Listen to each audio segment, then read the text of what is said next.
They sure don't make them like they used to. Welcome everyone to another edition of Harry Fling Wrestling. I am your host, Harry Fling. Today's topic is bring back amateur wrestlers. Bring back amateur matches. And we're going to get into the video right now. This is talking about those matches on TV you'd see back in I want to say from the mid to late 80s, throughout the 90s, partially of the 2000s, and that's as far as I'm going to go right now. So amateur wrestlers, in case you're wondering, I'm not talking about the NCAA amateur wrestling or anything like that. That's not affiliated with WWE or AEW or whatever. But basically, these are the people that always lost matches that would go against, this is what we call enhancement talent. Enhancement talent are wrestlers that are not very well known to the general public, and they might be famous on a smaller scale, like the indies or their local town or whatever. And they often are very out of shape looking and kind of scrawny looking, so they don't, they're not as polished as their counterparts, their professional counterparts, so to speak. And so these matches had a purpose. I used to see them as a kid all the time on Monday Night Raw. You'd have a match, something like Doink the Clown versus Phil Apollo, for instance. Phil Apollo was a long time amateur wrestler here. It's funny that I'm bringing up this one because Doink the Clown was first played by Matt Bourne, and then when Matt Bourne left WWF at the time, he was then replaced by this guy, Ray Apollo. Ray Apollo is not related to Phil Apollo, just similar last names. So Phil Apollo was a jobber here, an amateur actually. We're going to get into the differences in a second. And so he was a guy he was paid to make the other guys look good. So he, Doink the Clown being one of them, and he took on other superstars at that time like Bam Bam Bigelow, Crush, Atom Bomb. This is like 93, 94, that time frame. So the purpose of an amateur wrestler, at least in the WWF and WCW to a lesser extent, it helps develop new and existing talent on the roster, as I just explained. Focus is solely on the established talent. The talent does not need to share the spotlight with the amateur. So you have a match where one superstar, these are the professionals we're talking about here, one superstar takes on other superstars. Nothing wrong with that. Please don't get me wrong. But they have to share the spotlight so that they can make each other look good. Amateur doesn't have to look good. He can just get beat up. It even happened with the women, too. They had some women amateurs, which we'll talk about in a little bit. People often call them jobbers, but their actual name is enhancement talent. Here's another insider wrestling term here. And their job is to put over the more established superstars. And put over means to make them look good. So a jobber is somebody who's an already established talent on the main roster. I'll give some examples in a minute. It's also a slang term for one who constantly loses their matches. Now, wins and losses, it's a gray area as we're talking about a predetermined genre here, sports entertainment, that is, predetermined and scripted and choreographed. So wins and losses, you have to look at it from the viewpoint of suspending your disbelief. You got to look at it in kayfabe, so to speak. Pretend you're in the world of wrestling here. Now, some wrestlers have created a gimmick where they job so much that a win in their column means so much more. Like Curt Hawkins, take him for instance, back in 2019. From 2016 all the way to 2019, he lost 200 straight matches. He had tally marks on the back of his tights and his jacket. They'd be crossed off or whatever. Finally, WrestleMania 35, albeit on the pre-show, him and Zack Ryder defeated Scott Dawson and Dash Wilder of the Revival to win the Raw Tag Team titles that they were going for back then.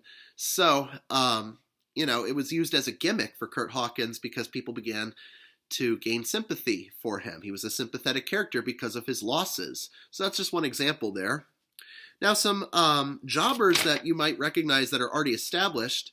Brooklyn Brawler is one of them. It's just a very low-card guy. I don't think he might have had only one pay-per-view appearance, WrestleMania 5, and that 32-second loss to Red Rooster. Though technically, he was filling in for Bobby Heenan, so it was like a handicap match. Coco Beware is a perfect example. Now, he made it to the Hall of Fame, and there's a lot of talk about that because a lot of people think he didn't deserve it. I think he did for the sole purpose of being an enigmatic character, especially for our younger audience. Very captivating, and yes, he did do the lead track on the Pile Driver Wrestling Album 2 CD. It wasn't a CD, it was a tape and a LP record. And so he had his fame in other things, not so much winning matches and championships. Bob Sparkplug Holly, as we get into the 90s here, this is who would later become Hardcore Holly. Bob Holly was a big-time jobber here in that race car driver gimmick. So was another jobber, Freddie Joe Floyd, the late Tracy Smothers. You remember Tracy Smothers from ECW and the FBI stable. He was just some goofy Southern hick with the name Freddie Joe Floyd. I don't know who the hell came up with that. Then he had a garbage man. In the 90s, he had gimmicks. Everybody had to have a job description, so to speak. Duke the Dumpster Drosy is another perfect example, another jobber of this time period. So a lot of these guys actually, had character development. That's what makes them a jobber. Versus an amateur, this is the other side of the coin here. The flip side is the amateur is a wrestler who isn't well known to a larger community. They typically wrestle on a smaller scale, like the indies. It goes back to what I was saying about who these people are. They're also used for the purpose of putting over the talent they are opposing in the ring, so they don't have to throw in a lot or any offense for that matter. Physiques usually aren't on par with their opponents. They're not going to look polished. So it's just a reiteration here. Now, so that's what an amateur wrestler is, and oftentimes they enter the ring during the commercial breaks. So the ring announcer will introduce the person coming to the ring. They'll say, "And their opponent currently in the ring," and yada yada yada. Now, I wanted to give you some examples of some notable amateurs here, starting with Iron Mike Sharp. He was a journeyman from Toronto. He was known for making a lot of unusual noises in the ring, especially when he'd start running. A big, husky-looking guy. Oh! He'd run like that. And it's kind of funny to listen to if you ever watch an Iron Mike Sharp match. He always wore a black giant wristband from about here to right up to his forearm, from his wrist to his forearm. I guess he was doing an angle back in the territory days of having a broken arm, similar to Cowboy Bob Orton in the 80s and Owen Hart in 96. But he was pretty nondescript otherwise because he was just a guy in black trunks and, typical looking professional wrestler. Dwayne Gill started out as an amateur, but later made his way to the professional ranks. We'll get to some of those people in a minute, so I should have put him on that list. As you recall, Dwayne Gill became Gillberg, a Goldberg parody, and his whole thing was that he lost all these matches. They wanted him to lose 173 straight matches, as opposed to what Goldberg did in WCW between 97 and 98 with 173 straight wins. They wanted Gillberg to do the complete opposite, and instead of "who's next," he'd say "who's first." Van Horn is another great example from an 80s amateur. I actually found him on Facebook of all places. Not sure, I might have just been searching him out. There's one video you can find on YouTube of Van Horn where he's getting squashed by the one-man gang. It was on an episode of Superstars back in like 1987, and they had to carry him out on a stretcher, a manual stretcher. It's not like the automatic ones you see today where they can lift you up the flip of a switch. So I found him on Facebook and asked, what was it like working as an enhancement talent? He told me that it wasn't that much different. The treatment he received backstage wasn't much different than what the professionals, the treatment they got. So they could eat in catering together. They could share a locker room. They could interact, basically. Some of the nicest people he met backstage or got to know very well were Nikolai Volkov, Macho Man Randy Savage, and Ravishing Rick Rude, to name a few. He actually enjoyed working with those folks, and I hear a lot of good things about the late, great Ravishing Rick Rude. He was a true family man at heart, so a lot of good things that other wrestlers will say about them. I like to hear these stories, whether it be good or bad. Pardon me. Another guy from this time period, you had Sunny Beach, who also used the name Sandy Beach, depending on what name they wanted him to go with that night.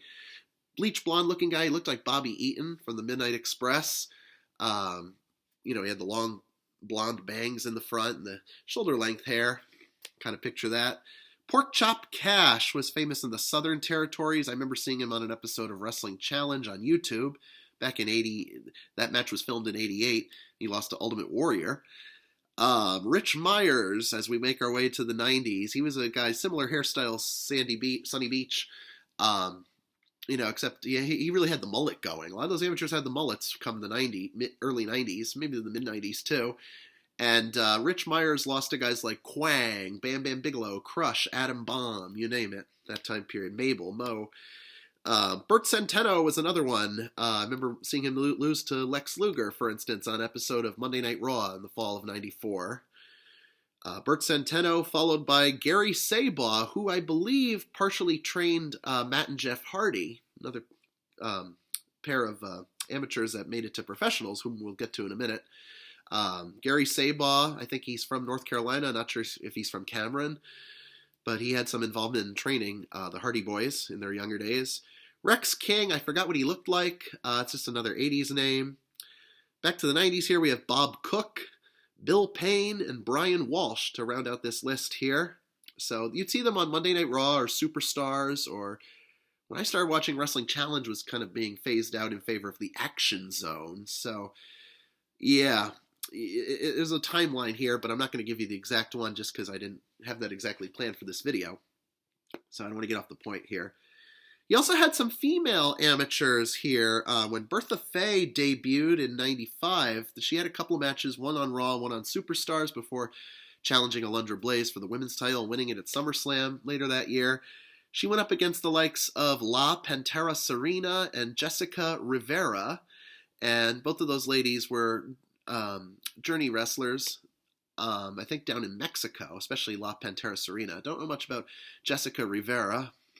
1998, the women's division was restored after being dormant for a couple of years, and Jacqueline was the first African-American women's champion and the first to restore the belt when she defeated Sable on a match September 98 on Raw. She had a match on Sunday Night Heat with Starla Saxton, a female amateur who only had one appearance in that name. Starla Saxton is better known as Molly Holly. So that was Nora Greenwald, Molly Holly's real name. That was Nora Greenwald in her early days there. So a little fun fact, October 98, go watch Jacqueline defend the women's title against Starla Saxton. And it was only her only title defense before she lost it back to Sable at Survivor Series, lost it to Sable at Survivor Series. Sable hadn't been champion prior to losing to Jackie. So just a couple examples with the women there, a few examples there. Matt and Jeff Hardy were amateurs that made it to professional wrestlers, and I'm going to start off with them, and then we'll get to some other folks. And they both debuted in the spring of '94. I think Matt Hardy debuted against Nikolai Volkov, while Jeff Hardy, under the pseudonym of Keith David, I don't know how that name came about for Jeff, he lost to Razor Ramon. And eventually the Hardy Boys, by September 98, they became professionals, and they had music and everything, and had some character development, needless to say. Scott Taylor is another one who later became Scotty Too Hottie, half or one-third of Too Cool, depending on how you look at it. Then he had a job at the Performance Center for a while. I'm not sure he's there anymore, training the stars of tomorrow. Rhino. His real name's Terry Jaron, but he did have a couple of matches on Monday Night Raw in the fall of '95 as Terry Richards, I believe. Just need to give him a name sounding kind of ordinary, for what it's worth. Barry Horowitz. Wow, that's a true underdog story there. Barry Horowitz was a longtime amateur that later made it to the professional ranks. I think it was on an episode of Wrestling Challenge or Action Zone in July of '95. That was kind of when they were changing over that B show. It used to air Sunday afternoons. And he took advantage of Skip being distracted, Skip of the Body Donnas, Chris Candido, being distracted in the match, and inside cradled him for the 1, 2, 3. And then all the announcers chanting, Horowitz wins, Horowitz wins, Horowitz wins. That led to a match between the two at SummerSlam 95 where Horowitz won again. Good for Barry. Perry Saturn had, I think, at least one or two matches in '92 as under the name Peter Motz. Peter Motz, that picture appeared randomly on my Facebook feed. Subscribe to many different wrestling pages. I follow them, so go figure. Just Incredible had a start as an amateur, and he went under the name P.J. Walker. His real name's Peter Polacco, but he went under the name P.J. Walker, and he got a surprise victory over IRS. I think his Click buddy, he wasn't officially a member of the Click, but he was buddies with them. Razor Ramon kind of helped with that. I think that was the Razor IRS feud happening late '93, early '94 for the IC title. Now skip over to the early 2000s, and these were some young guys, young guns, who are well established now, many of them. AJ Styles on Metal or Jack, depending on which market you were in. being from the Northeast, we had Metal on Saturday nights, 10, 11 o'clock at night on New York 55, WLNY TV. While down south, you'd have gotten Jacked. So it depends on what television market you're in. AJ Styles, Christopher Daniels, before he had a big stint in TNA as the Fallen Angel. I don't think he ever returned to WWE post name change. I'm talking 2002, maybe. Then Bryan Danielson, as we knew greatly in WWE as Daniel Bryan, and now he's in AEW as Bryan Danielson. I think he might have retired. I haven't actually followed that whole thing. I don't watch a whole lot of AEW, so forgive me. Bryan Danielson was an amateur, especially, I want to say January or February of 2003, when he had that memorable match against John Cena, who had just started his Dr. Thugonomics rapper gimmick.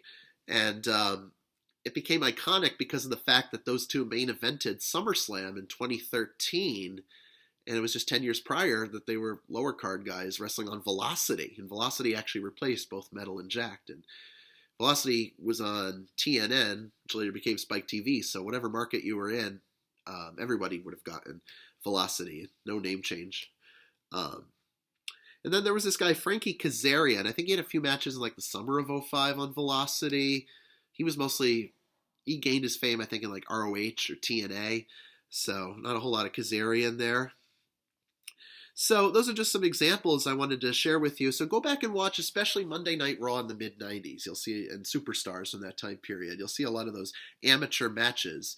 And please, WWE, bring them back today, with a 3-hour Raw and a soon-to-be 3-hour SmackDown once they make it to Netflix. I would love to see more of these matches. It just helps the other guys develop their characters better, so the attention is solely focused on them, and they don't have to share the spotlight with somebody else who's already established. And you have to be a long-time wrestling watcher to understand where I'm coming from here. So now I know you don't want to fill up an entire show with them, because these matches really only take less than 5 minutes.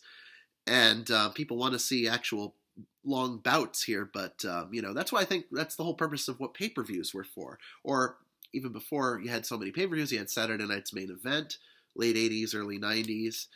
So there's a time and a place for everything, and I think they should bring this back, and hopefully we can start a campaign on here. So that's all I've got for today. This has been another great edition of Harry Fling Wrestling. I'm your host, Harry Fling, and until next time, everybody, bye-bye.